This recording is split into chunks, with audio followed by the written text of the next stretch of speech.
শীত পড়তে না পড়তেই বানিয়ে ফেলছি আজকে ক্ষীরসিমুই। খুব সহজে ও কম সময়ে তৈরি হয়ে যায় ক্ষীরসিমুই। কথা দিচ্ছি এই শীতের সন্ধ্যে বাড়িতে সবাই পছন্দ করবে এই ক্ষীরসিমুই।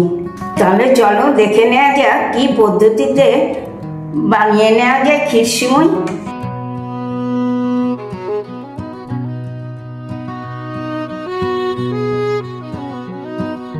বন্ধুরা, তোমরা সবাই ভালো আছো তো? শীত পড়ে গেছে, শীতের শুরুতেই তোমাদের দেখিয়ে দিই ক্ষীরসিমুই। একটা ডেচকির মধ্যে আমি 1 কেজি দুধ নিয়ে নিয়েছি। এটা আমি আগে জাল দিয়ে নিচ্ছি। এই দেখো, দুধটা জাল হয়ে গেল। এবার আমি এটাকে নামিয়ে নেব। এই ওভেনেই আমি বসিয়ে দিচ্ছি একটা কড়া। কড়া গরম হতেই আমি 2 চামচ ঘি দিয়ে নেব।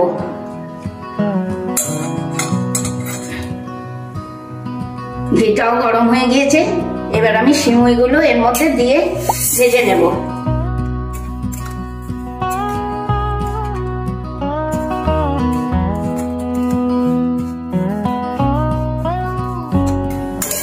এই দেখো, সিমুইটা আমার কিরকম বাদামি রং হয়ে গিয়েছে, তার মানে ভাজা হয়ে গিয়েছে। এবার আমি আগে থেকে জাল দিয়ে রাখা দুধটার মধ্যে এই সিমুইটা মিশিয়ে নেব।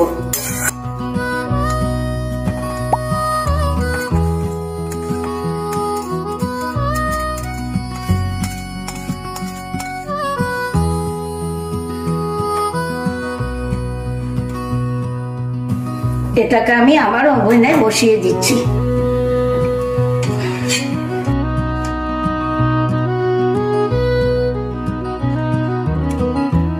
দিয়ে নেব এর মধ্যে 2টো তেজপাতা। এখনই দিয়ে দিচ্ছি আমি কিছুটা কাজু আর কিছুটা কিশমিশ। এবার আমি এটাকে খুব ভালো করে জাল দিয়ে নেব।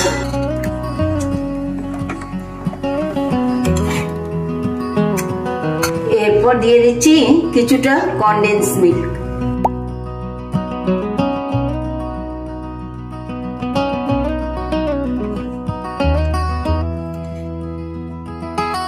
আর দিচ্ছি 4টে ছোট এলাচ। সাঁড়াশির মুখটা দিয়ে আমি থেতো করে নিয়েছি।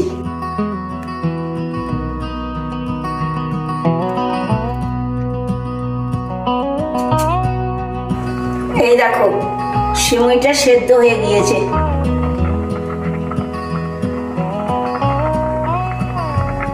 এই সময় আমি 5টা গুড়ের বাতাসা এর ভেতর দিয়ে নেব।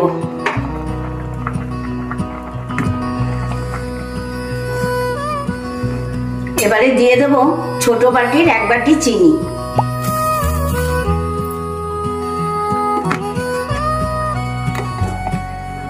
এই দেখো কেমন বড় বড় হয়ে ফুটছে, তার মানে হয়ে গেল আমার ক্ষীরসিমুই। এবার আমি এটাকে নামিয়ে নেব।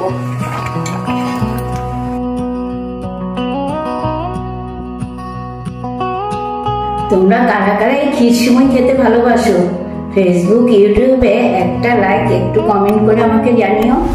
যদি ভিডিওটা ভালো লেগে থাকে তাহলে একটু শেয়ারও করে দিও।